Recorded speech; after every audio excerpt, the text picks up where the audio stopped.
7 iconic motorcycle brands are now selling their bikes for cheap because they are teetering on the edge of financial collapse. This is not a market dip. It is a corporate crisis driven by years of catastrophic decisions.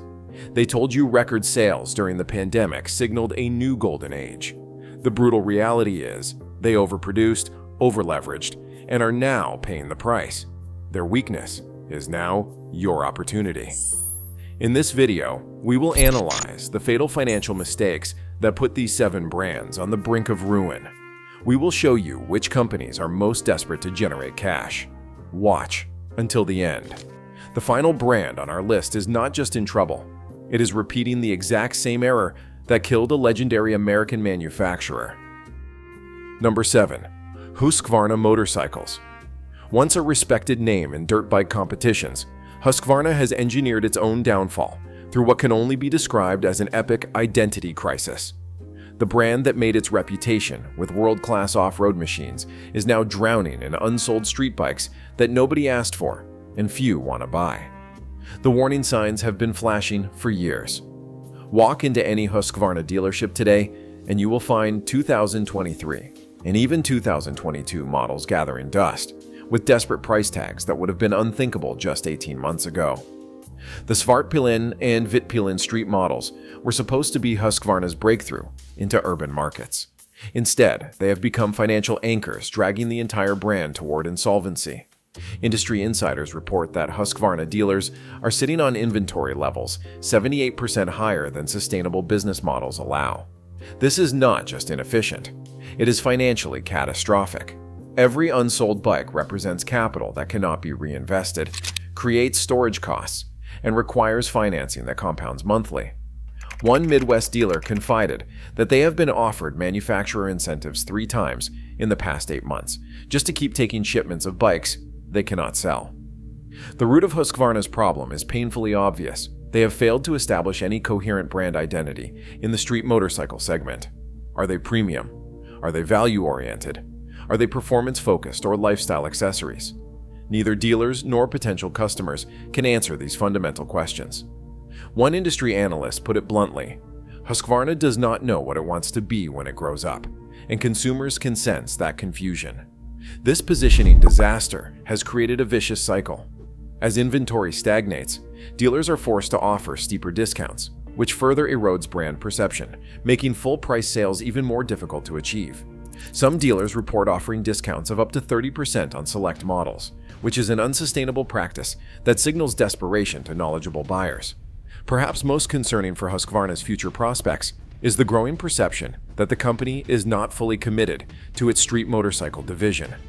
This uncertainty creates a self-fulfilling prophecy where buyers avoid the brand due to concerns about long-term support, which in turn makes that support less economically viable. Without a dramatic course correction, Husqvarna's street lineup appears destined to become another failed experiment. It will leave the company scrambling to refocus on its core off-road business while nursing substantial financial wounds. Triumph Motorcycles finds itself caught in what industry analysts call the crushing middle. Too expensive to compete with Japanese efficiency, yet lacking the exclusive cachet to justify premium pricing.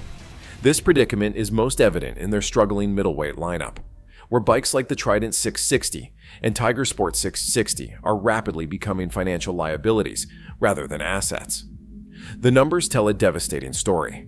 Across North American markets, Triumph middleweight models are now sitting on dealership floors for an average of 187 days before sale, more than double the industry standard turnover rate. This inventory stagnation is creating a cash flow nightmare for dealers who invested heavily in the British brand's promised renaissance. Competition from Japanese manufacturers has proven particularly brutal.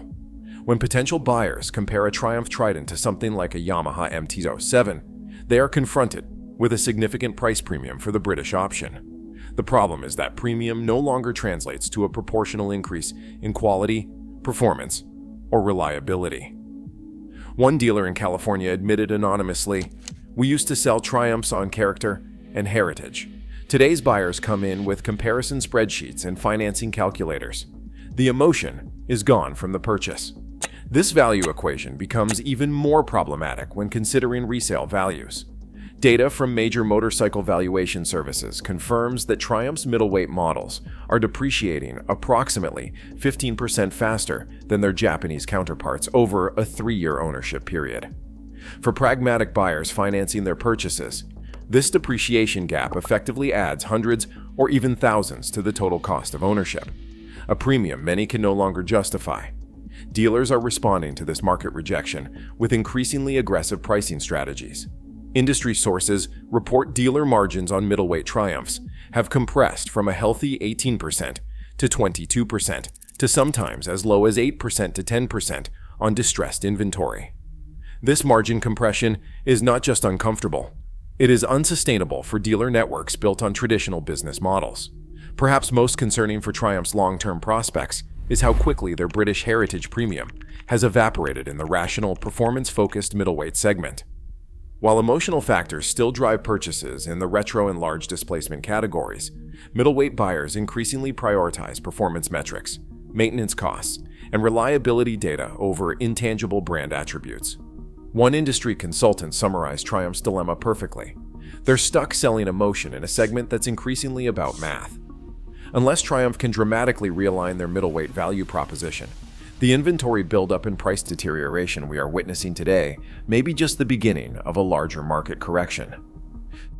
Few brands exemplify the phrase beautiful disaster quite like MV Agusta. The storied Italian manufacturer creates motorcycles that belong in museums, which is precisely the problem. They are producing art when the market demands transportation, and the financial consequences are becoming impossible to ignore. The fundamental contradiction at the heart of MV Agusta's business model has never been more apparent. Their cult status generates magazine covers and social media buzz, but it consistently fails to translate into sustainable sales volume. Industry data reveals that MV Agusta's dealer network moves inventory at roughly 1/3 the rate of mainstream manufacturers, creating a cash flow crisis that intensifies with each passing quarter. This volume problem has forced dealers into a pattern of desperate discounting that undermines the very exclusivity the brand attempts to project. Models like the Super Veloce 800 and F3RR that initially commanded premium prices now routinely appear with managers' special tags and 5-figure discounts after lingering in showrooms for months. One European dealer confessed that they were selling bikes at near cost just to free up floor plan financing for models that might actually turn a profit. Beyond the immediate pricing pressures, MV Agusta faces a growing crisis of consumer confidence in their support infrastructure. Potential buyers increasingly express concern about parts availability, qualified service technicians, and the long-term viability of the brand itself. These anxieties create a substantial barrier to purchase, particularly for models that represent significant financial investments. The collector trap has become another paradoxical challenge for MV Agusta. While being viewed as potential collector items might seem advantageous, it has relegated many models to weekend toy status rather than practical transportation options. This perception dramatically limits their appeal to a tiny fraction of an already niche market, making sustainable volume impossible to achieve. Perhaps most concerning for MV Agusta's future is how thoroughly the market has rejected their attempted business model. The low-volume, high-margin approach only works when those margins can be consistently maintained. As discounting becomes more prevalent and buyer hesitation increases, the financial foundation of the entire enterprise appears increasingly unstable. Industry analysts point to MV Agusta's recurring financial restructurings as evidence that their fundamental business model remains broken despite multiple attempts at reinvention. Without a dramatic shift in either their production approach or market positioning, MV Agusta risks becoming another beautiful footnote in motorcycling history, admired by many, but purchased by few. When Polaris Industries resurrected the Indian motorcycle brand in 2013, it looked like the perfect corporate comeback story. Today, that narrative has shifted dramatically, as Indian faces declining sales, deteriorating resale values, and a fundamental identity crisis that threatens its second chance at life. The warning signs began appearing in early 2023, when Indian's previously impressive growth trajectory flattened and then reversed in key markets. What industry observers initially dismissed as pandemic-related normalization has since revealed itself as something far more concerning: a structural rejection of Indian's value proposition by the very customers it needs to survive. Particularly alarming is the collapse in resale values across Indian's lineup. Models like the Chief and Challenger, that once held their value admirably, now depreciate at rates approaching 30% in their first year. A financial reality that destroys the investment narrative that helped drive initial sales. As one dealer in Texas said, they used to tell customers they were buying an asset. Now they avoid discussing trade-in values altogether. This depreciation crisis has forced dealers into increasingly desperate sales tactics. Industry sources report that unofficial discounts of $3,000 to $5,000 have become common on big-ticket models, with some dealers bundling in thousands more in free accessories just to move aging inventory. These practices may generate short-term transactions, but they erode already thin margins and train consumers to expect unsustainable deals. The broader contraction of the cruiser motorcycle segment has hit Indian particularly hard due to their product concentration in this category. While diversification efforts like the FTR model line were intended to buffer against cruiser market fluctuations, these alternatives have failed to generate the volume necessary to offset core product declines. Perhaps most concerning for Indian's long-term prospects is their unresolved brand positioning relative to Harley-Davidson. After a decade in the market, Indian still struggles to articulate why consumers should choose their products over the established market leader beyond simply being not Harley. This positioning confusion creates a vulnerability to both premium brands above and value-oriented options below. Industry analysts increasingly question whether Polaris has the appetite to continue funding Indian's market position if financial performance does not improve dramatically. One financial analyst who tracks Polaris stated bluntly that Indian was supposed to be a growth engine, and it is becoming an anchor. There is a limit to how long any corporation will subsidize underperforming divisions, no matter how emotionally attached executives might be to the concept. Number 3. KTM Street Bikes. KTM has built a nearly unassailable reputation in off-road competition, but their attempt to translate that success to street markets is failing in spectacular fashion. The Austrian manufacturer's street-focused models are becoming financial liabilities that threaten to undermine the company's otherwise strong position. The inventory numbers tell a devastating story. While KTM's dirt bikes maintain healthy turnover rates, their street models, such as the 890 Duke and the 1290 Super Duke, are now sitting on dealership floors for an average of 167 days, nearly triple the rate of their off-road counterparts. This stagnation creates not just storage costs, but a compounding cash flow problem, as capital remains tied up in non-moving assets. To combat this inventory crisis, dealers have entered a discount spiral that would have been unthinkable just 2 years ago. Industry insiders report that unofficial price reductions of 15 to 20% have become common on select street models, with some dealers willing to go even deeper on aged inventory. These discounting practices may generate short-term sales, but they undermine brand positioning and condition consumers to expect unsustainable deals. The value problem for KTM is that street motorcycle buyers apply different purchase criteria than off-road enthusiasts. While dirt riders often prioritize performance and are willing to accept higher maintenance requirements, street riders consistently demonstrate a preference for the lower long-term ownership costs and proven reliability offered by Japanese alternatives. This value proposition gap creates a substantial barrier to KTM's street market expansion. KTM's engineering philosophy, which serves them well in competition environments, has become a liability in street applications. The brand's complex high-performance designs generate impressive specification sheets, but they create ownership anxiety for practical street riders who prioritize trouble-free operation over marginal performance gains. As one industry consultant observed, KTM builds bikes for racers. Most street riders just want to ride without worrying about valve adjustments and diagnostic equipment. The Austrian manufacturer faces a particularly difficult challenge in established markets like North America, where their dealership network lacks the density and service capacity of Japanese competitors. This infrastructure gap further compounds buyer hesitation, especially for technically sophisticated models that may require specialized service knowledge. Industry analysts increasingly question whether KTM's street bike strategy is sustainable without a fundamental repositioning.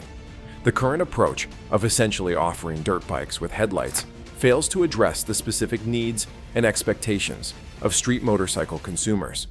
Without a dramatic course correction, KTM risks squandering significant resources on a market segment that continues to reject their core value proposition. The aspirational Italian brand that once commanded unwavering premium prices is facing unprecedented market resistance. Ducati's position as the Ferrari of motorcycles is eroding rapidly, as economic realities force a painful reevaluation of what their products are actually worth. The warning signs are impossible to ignore. High-end models that once generated waiting lists now linger in showrooms for months, with dealers reporting that premium Ducati offerings like the Panigale V4 and the Multistrada V4 are taking more than twice as long to sell compared to pre-pandemic norms. This inventory stagnation creates not just storage costs, but financing burdens that eat into already compressed dealer margins. Perhaps most concerning for Ducati's business model is the collapse of resale values across much of their lineup. With the exception of a few limited production models, used Ducatis are depreciating at accelerated rates, in some cases losing up to 35% of their value within the first year. This depreciation trend destroys the investment quality narrative that helped justify premium pricing and creates a vicious cycle where new bike prices must eventually align with used market realities. The total cost of ownership equation has turned decisively against Ducati as well. Insurance providers have increased premiums on many models by 15 to 30% over the past 2 years, reflecting higher repair costs and theft rates.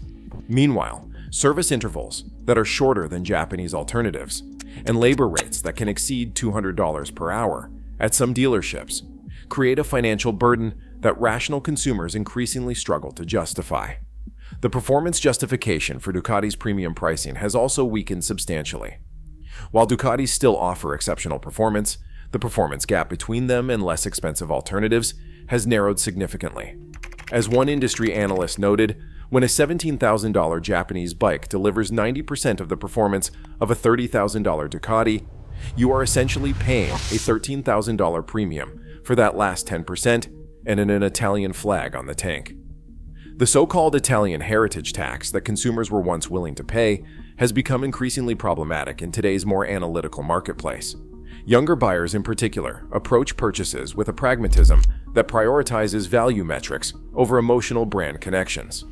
This shift represents an existential threat to Ducati's traditional pricing model, which relied heavily on emotional rather than rational purchase drivers. Industry insiders report that Ducati is facing intense internal discussions about their future positioning. The fundamental question is whether to protect premium pricing at the expense of volume, or to increase accessibility at the risk of brand dilution. Neither path offers an easy solution to their current market rejection, and the financial consequences of choosing wrongly could be severe. Number 1. Harley-Davidson.